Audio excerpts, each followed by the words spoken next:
എൻ്റെ ഈ ചാനലിലേക്ക് സ്വാഗതം. ഇന്ന് ഞാൻ പാഷൻ ഫ്രൂട്ട് കൊണ്ട് എങ്ങനെ ജ്യൂസ് ഉണ്ടാക്കാമെന്നാണ് പറയാൻ പോകുന്നത്. ഇതിന് ഞാൻ 20 പാഷൻ ഫ്രൂട്ടാണ് എടുത്തിരിക്കുന്നത്. ഈ പാഷൻ ഫ്രൂട്ട് കട്ട് ചെയ്തിട്ട് ഇതിനകത്തെ പൾപ്പ് നമുക്ക് വേർതിരിച്ചെടുക്കണം.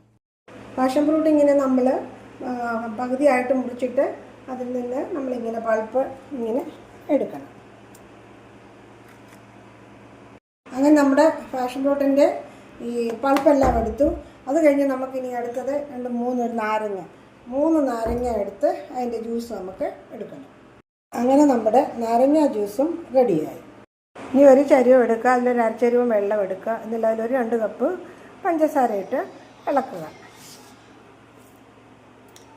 അത് ബോയിൽ ചെയ്ത് കഴിയുമ്പോൾ നമ്മൾ ആ നാരങ്ങ നീരും കൂടെ ഇതിനകത്ത് ഒഴിക്കുക. അപ്പോൾ ഏകദേശം ഇങ്ങനെയാകും. അതുപോലെ ബോയിൽ ചെയ്ത് വരുന്നുണ്ട്.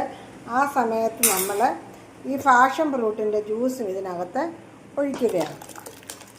ഇത് വേണമെങ്കിൽ നമുക്ക് മിക്സിയിലിട്ട് അരച്ചും ഉണ്ടാക്കാം. പക്ഷേ ഞാനിത് ഫിൽറ്റർ ചെയ്ത്, എനിക്ക് അരി വേണ്ട, ജ്യൂസിനകത്ത് അരി വേണ്ട എന്നുള്ളതുകൊണ്ട് ഞാനിത് ഫിൽറ്റർ ചെയ്തെടുക്കാൻ വേണ്ടിയാണ്, അരിച്ചെടുക്കാൻ വേണ്ടി. അപ്പം അതുകൊണ്ടാണ് ഞാൻ മിക്സിയിലടിക്കാഞ്ഞത്. ഇനി ഇത് കുറച്ച് നേരം ഒന്ന് കിടന്ന് ഇതൊന്നുകൂടെ ഒന്ന് ബോയിൽ ചെയ്യുക. ഇത് ബോയിൽ ചെയ്ത് കഴിഞ്ഞിട്ട് പിന്നെ നമുക്ക് തണുക്കാൻ വെക്കുക.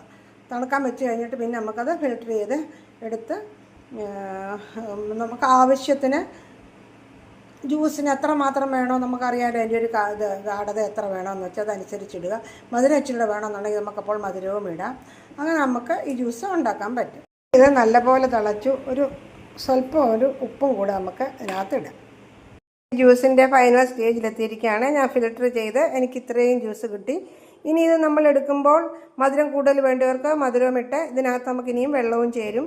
അപ്പോൾ തണുത്ത വെള്ളം ഒഴിച്ച് നമ്മൾ ആവശ്യത്തിന് ഗാഢത അനുസരിച്ച് എടുക്കുക.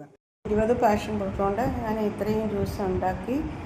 നമുക്കിതിന് ഇനി ആവശ്യത്തിന് വെള്ളം ഒഴിച്ച് പഞ്ചസാരയും വേണമെങ്കിൽ ഇട്ട് നമുക്ക് ഉപയോഗിക്കാം.